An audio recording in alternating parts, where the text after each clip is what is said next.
آپ کو حیرانی ہوگی، بہت سارے لوگوں کو دیکھا جاتا ہے کہ نشہ نہیں چھوڑ پاتے ہیں. بہت سارے لوگ شکایت کرتے ہیں کہ ہمیں عادت ہے، ہمیں لت لگی ہے اس چیز کی، ہمیں تمباکو کھانے کی لت لگی ہے، ہمیں سگریٹ پینے کی لت لگی ہے، ہمیں گاجا اور چرس لینے کی لت لگی ہے، عادت لگی ہے. میرے بھائیوں، کوئی بھی چیز کتنی ہی کیوں نہ ہو لیکن شراب سے زیادہ نشیلی نہیں ہے.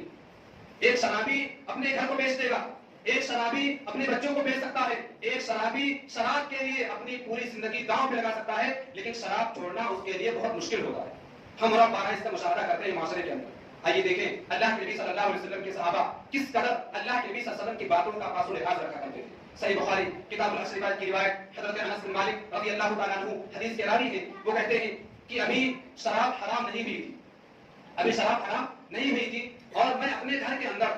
ابو طلحہ رضی اللہ تعالیٰ عنہ، ابو عبیدہ بن جراح رضی اللہ تعالیٰ عنہ اور مشہور قاری قرآن ابی بن کعب رضی اللہ تعالیٰ عنہ کو اپنے گھر میں بٹھا کر کے شراب پلا رہا تھا. ہم لوگ باہم بیٹھ کر کے ایک دوسرے کو شراب پلا رہے تھے. اسی دوران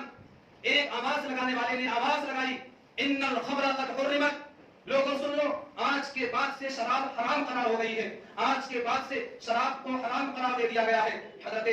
ابو طلحہ رضی اللہ تعالیٰ عنہ نے انس بن مالک سے پوچھا، انس تم کچھ سن رہے ہو؟ انس نے کہا ہاں میں بھی سن رہا ہوں، ان الخمر قد حرمت، شراب حرام قرار پا گئی ہے. ابو طلحہ رضی اللہ تعالیٰ عنہ نے کہا انس پھر کس دیر کی بات ہے، کیوں دیر کر رہے ہو، اٹھو اور سراہیاں لے جا کر کے باہر گلی میں پھینک دو. انس رضی اللہ تعالیٰ عنہ کہتے ہیں فَأَرَدْتُهَا، سراہیوں کے اندر جو شرابیں تھی، سراہیوں کے اندر جو خالص اور قیمتی شرابیں رکھی ہوئی تھی، گلاسوں کے اندر جو شرابیں رکھی ہوئی تھی، ہم نے انہیں اٹھا کر کے مدینہ کے باہر، مدینہ میں جو گلیاں تھی، جو نالے تھے، جو کوچے تھے، ہم نے ان میں لے جا کر کے سراہیوں کو اڑیل دیا. میرے بھائی اور دوستو، اس پر غور کرنے کی بات ہے. یہ اس وقت کی بات ہے جب صحابہ کرام شراب ہی کی تجارت کرتے تھے، جب صحابہ کرام کا گھر، بہت سارے صحابہ کرام ایسے تھے جن کا گھر، جن کا خرچ برچ شراب ہی کی تجارت پر منحصر تھا.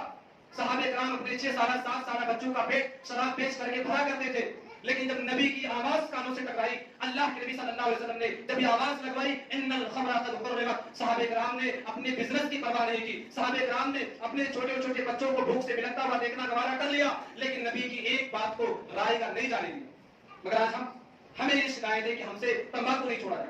ہم سے سگریٹ نہیں چھوڑا ہے، حالانکہ یہ ساری کی ساری چیزیں امت محمدیہ کے اندر، شریعت اسلامیہ کے اندر حرام ہے. علماء نے باقاعدہ ان پر حرام کا فتویٰ لگایا ہے. میرے بھائی اور دوستو، ضرورت اس بات کی ہے کہ ہم اپنے تئیں رسول اکرم صلی اللہ علیہ وسلم کے تئیں حساس ہوں، اپنے آپ اپنے اندر اتباع رسول کا جذبہ پیدا کریں.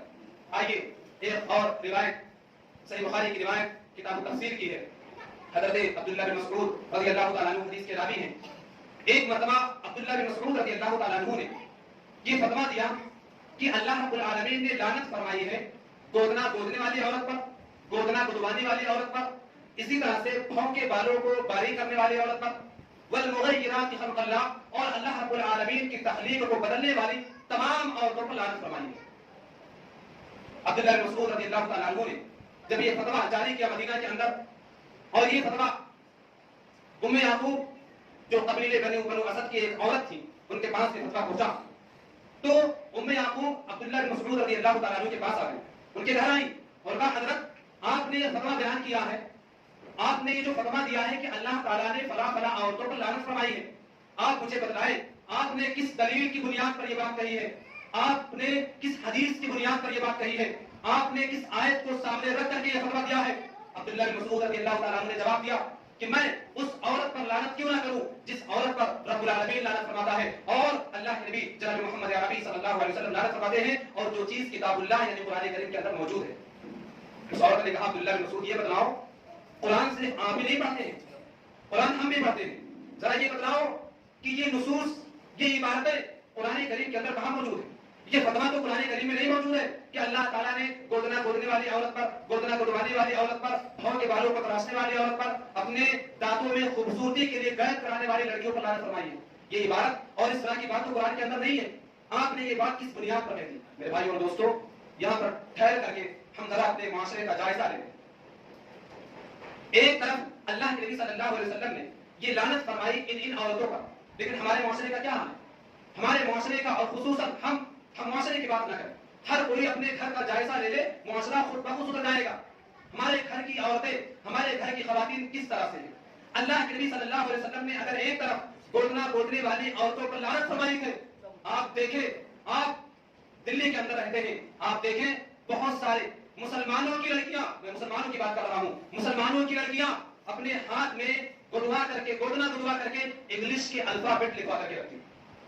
شارٹ فارم میں اس کا مطلب وہی جانتی ہیں کہ وہ اس سے کیا مراد لے رہی ہے۔ اکثر تو ہم نے دیکھا ہے کہ اشاروں میں اپنے بوائے فرینڈ کا نام اسے لکھ کر کے رکھتی ہے نا، زیادہ تر یہی ہوتا ہے۔ اللہ کے نبی صلی اللہ علیہ وسلم نے گودنا گودنے والی عورتوں پر لعنت فرمائی تھی، لیکن آج مسلمانوں کی لڑکیاں اس کام میں پیش نظر آتی ہیں۔ اللہ کے نبی صلی اللہ علیہ وسلم نے بھاؤں کے بالوں کو تراشنے والی تمام عورتوں پر لعنت فرمائی تھی، مگر آج مسلمانوں کی لڑکیاں بیوٹی پارلر میں جا کر کے نہ جانے کتنا پیسہ اپنے گھر کا، اپنے باپ کا اسی ناجائز کام میں خرچ کرتی ہیں، اور بڑے فخر کے ساتھ، بڑے غرور کے ساتھ، بڑے ناز اور نخرے کے ساتھ معاشرے کے اندر، گلیوں اور کوچوں کے اندر گھومتی ہیں اور بگڑے ہوئے نوجوانوں کی آنکھوں کی ٹھنڈک بنتی ہے۔ اللہ کے نبی صلی اللہ علیہ وسلم نے ایک طرف جہاں مسلمانوں کی لڑکیوں پر، مسلمانوں کی عورتوں پر، تمام عورتوں پر، وہ عورتیں جو اپنے دانتوں میں قید کراتی ہیں خوبصورتی کے لیے، ایسی تمام عورتوں پر لعنت فرمائی تھی، لیکن آج ہم آپ دیکھیں بڑے ہی فخر و غرور کے ساتھ، بڑے ہی ناز و نخرے کے ساتھ ہماری عورتیں، ہمارے گھر کی لڑکیاں اس کام میں پیش نظر آتی ہیں۔ اور میں آپ کو بتاؤں، بات اگر صرف یہاں تک رہتی تو کچھ حد تک ہم خاموش رہتے، کچھ حد تک ہم چپ رہتے، لیکن دیکھا جاتا ہے کہ اتنے ناجائز حرام اور افعال کرنے کے بعد،